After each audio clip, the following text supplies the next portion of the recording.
दोस्तों आज की इस वीडियो में बात करने वाला हूँ कि यूएई में रहकर आप लोन किस तरीके से ले सकते हैं, लोन के लिए कैसे अप्लाई कर सकते हैं, लोन यहाँ पर कितने टाइप के होते हैं, एलिजिबिलिटी रूल्स क्या क्या होते हैं, यानी कि लोन आपको किस तरीके से प्रोवाइड किया जाता है। इसके अलावा अगर आप इंडिया या पाकिस्तान या फिर यूएई में लोन लेते हैं, आपको प्राइस इसके यानी कि इंटरेस्ट रेट जो है वो कैसे कंपेयर करना है, कितना इंटरेस्ट आपको यहाँ यूएई में देना पड़ता है और कितना इंटरेस्ट आपको आपके मुल्कों में देना पड़ता है, लोन लेने के एडवांटेज डिसएडवांटेज के बारे में सब कुछ डिटेल में बात करूंगा। तो प्लीज़ इस वीडियो आज तक देखते रहिए। मेरा नाम है अशरफ, आप देख रहे हैं GCC help. Let's get started.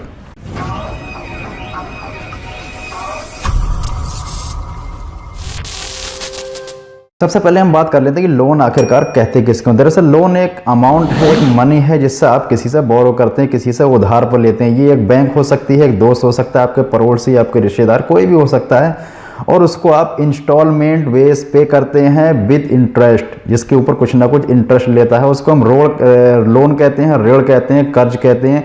एक सिंपल डेफिनेशन होती है लोन की।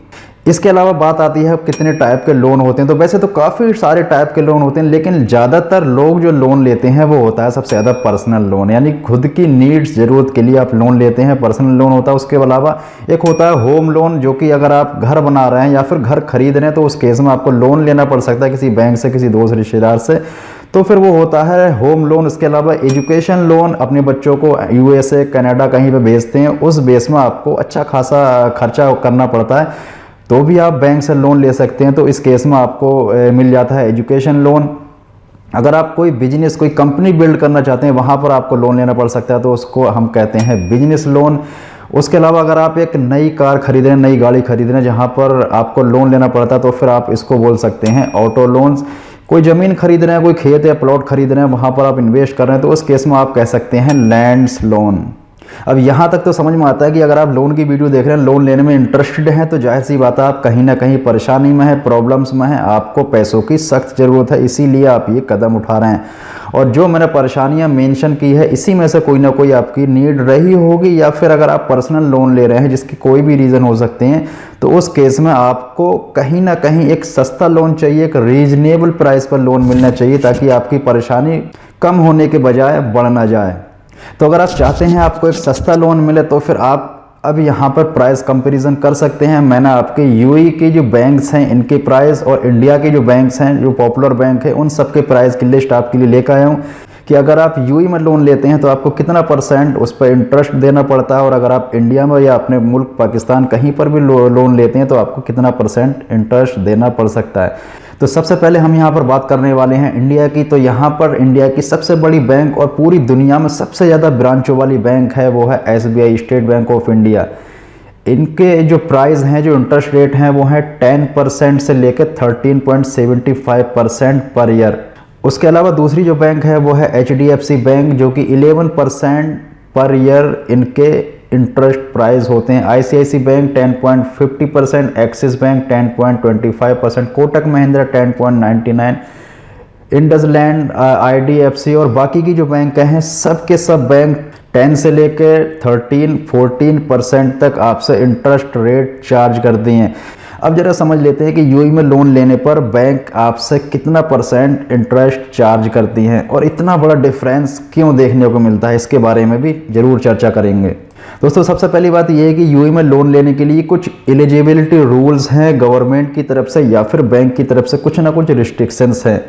जहां पर कुछ सैलरी की रिक्वायरमेंट रखी जाती है, तो कहीं पर आपकी कंपनी को बैंक के साथ लिस्टेड होना मैंडेटरी ज़रूरी करार दिया जाता है।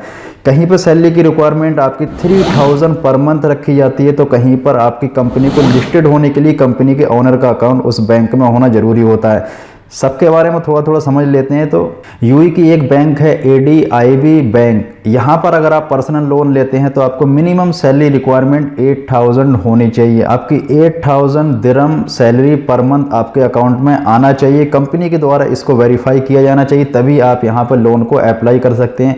इंटरेस्ट रेट एनुअली बहुत ही सस्ता है, कह सकते हैं 3.72% आपको यहाँ पर फ्लैट इंटरेस्ट देखने को मिलता है। ये काफ़ी सस्ता है as compare to India. India में अगर आप लोन लेते हैं तो आपको 10% या फिर 11%, 12% देना पड़ता है, लेकिन आपको यहाँ मिलता है 3.72%। और मज़े की बात यह है कि यहाँ पर प्रोसेसिंग फ़ीस और इंश्योरेंस फीस भी 0 है। अगली बड़ी बैंक है यहाँ पर फैब, यानी कि फर्स्ट अबू धाबी बैंक, और इनकी रिक्वायरमेंट भी 7,000 पर मंथ सैलरी है। और यहाँ पर जो इंटरेस्ट रेट है वो है 2.19%, 2.19% एनुअल इंटरेस्ट रेट यहाँ पर है। लेकिन यहाँ पर इसी बैंक में आपकी सैलरी आना जरूरी है और आपके जितना लोन है, लोन की अमाउंट का 1.05% ये प्रोसेसिंग फीस लेते हैं। यहाँ पर इंश्योरेंस फीस भी आपको लगने वाली है। इसके अलावा CBD बैंक, यहाँ से अगर आप लोन लेते हैं तो 8,000 दिरहम आपकी सैलरी होनी जरूरी है। 3.03% आपको यहाँ पर इंटरेस्ट देना पड़ेगा, 1% इनकी प्रोसेसिंग फ़ीस होगी, जाहिर सी बात है इंश्योरेंस फीस भी यहाँ पर होगी। दुबई इस्लामिक बैंक, जो कि अगर आपकी सैलरी 3,000 भी है तो भी आपको लोन दे देती है, लेकिन यहाँ इनका इंटरेस्ट फीस काफ़ी ज़्यादा है, वो जो कि होता है 6%। एज़ कम्पेयर टू इंडिया अभी भी आप 50% प्रॉफिट में ही रहेंगे, क्योंकि आपको इंडिया में लोन देने के लिए इंटरेस्ट देना पड़ता है मोर देन 10%। इसके अलावा भी राक बैंक है, जो कि अगर आपकी सैलरी 3,000 दिरहम भी है तो भी आपको यहाँ पर लोन मिल सकता है, जिसका इंटरेस्ट रेट भी 2.75% है। 1% यहाँ पर प्रोसेसिंग फ़ीस होती है। इसके अलावा 1% या 2% आपको इंश्योरेंस फीस भी देनी पड़ेगी। इनकी भी रिक्वायरमेंट है कि आपकी सैलरी इन्हीं की ब्रांच में ट्रांसफ़र होनी चाहिए। बाकी की बैंक हैं एमिरेट्स इस्लामिक बैंक, आपको सैलरी जी रिक्वायरमेंट है वो 5,000 है। लोन पर जो इंटरेस्ट है वो 2.99% है। उसके अलावा CBI bank, HSBC bank, Mashreq bank, इन सब में से अगर हम किसी भी बैंक से लोन लेते हैं, इनके क्राइटेरिया को पूरे करते हैं, इनके रिस्ट्रिक्शंस को पूरे करते हैं, तो फिर हमें लोन मिल सकता है यहाँ पर अपनी सैलरी का 20x तक। यानी कि जो आपकी सैलरी है, मंथली सैलरी है, उसका 20 गुना तक आप यहाँ से लोन ले सकते हैं।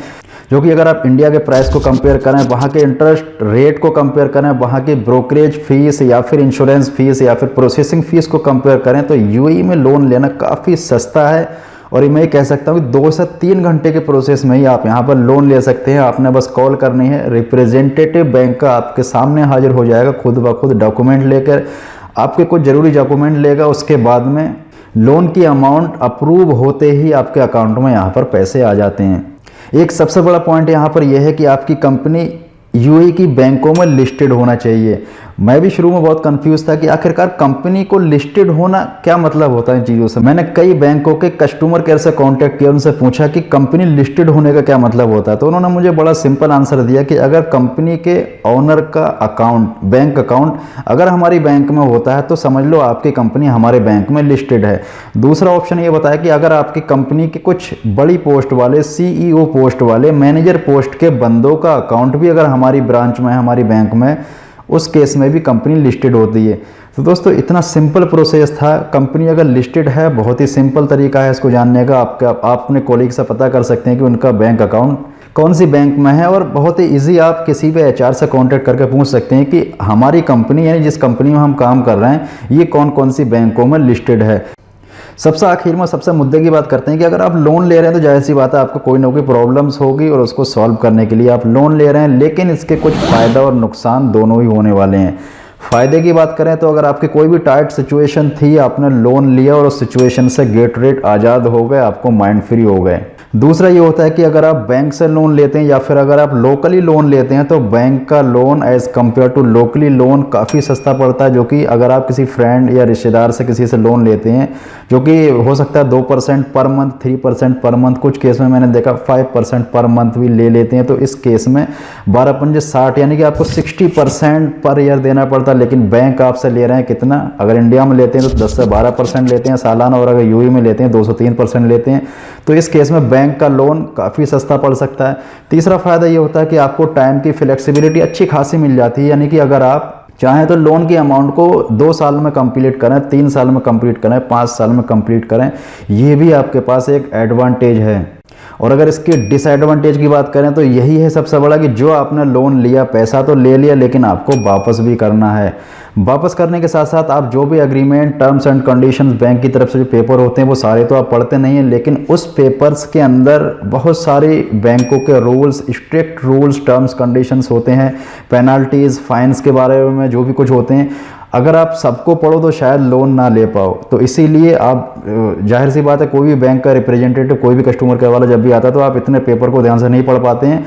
और अगर इत्तेफाक से आप लोन पे ना करने की कंडीशन में होते हैं तो फिर उसी टर्म्स और कंडीशंस के वजह से जिस पर आपने साइन किया, बैंक आपके घर, गाड़ी, बंगला हर एक चीज़ को बिकवा सकती है।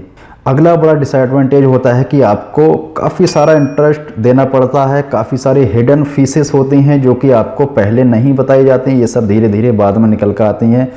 ये भी एक डिसएडवांटेज होता है। सबसे आखिर में सबसे बड़ा डिसएडवांटेज ये हो सकता है कि जिस पर्पज़ से आपने लोन लिया वो पर्पज़ ही खुदा ना खास्ता अगर वो पूरा ना हो पाया तो वो भी सबसे बड़ा डिसएडवांटेज होता है। एक और मज़ेदार पॉइंट है जो मेरे समझ में आया कि इंडिया के लोन में और यहाँ के लोन में इंटरेस्ट का इतना बड़ा वेरिएशन, इतना बड़ा फ़र्क कहाँ आया और क्यों आया।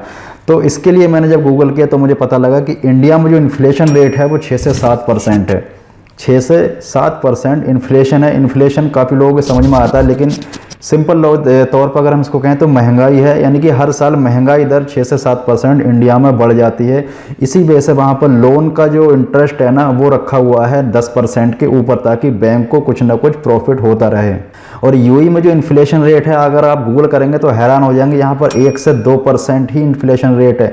इतनी कम महंगाई की दर यहाँ पर बढ़ती है, इसीलिए 1 से 2% को मेंटेन करने के लिए जितनी भी यूएई की बैंक्स हैं वो 2%, 3%, 4% पर ही आपको सस्ते में लोन मुहैया करा देती हैं। तो दोस्तों ये तो था यूएई में लोन को लेने के सारे ही प्रोसीजर। इसके अलावा भी अगर आपके दिमाग में कोई भी क्वेश्चन है आप मुझसे कमेंट बॉक्स में लिख के पूछ सकते हैं। अगर आपको वीडियो पसंद आता है आप इसको लाइक कर सकते हैं। आप अगर इस चैनल पर पहली बार आए तो प्लीज़ इसको सब्सक्राइब कर सकते हैं। आप इस वीडियो को शेयर कर सकते हैं अपने उन दोस्तों के साथ जो दरअसल लोन लेने में इंटरेस्टेड हैं या फिर लोन लेना चाहते हैं। आज की वीडियो में इतना ही दोस्तों, मिलते हैं अगली वीडियो में फिर किसी नए टॉपिक के साथ। तब तक के लिए गुड बाय, टेक केयर।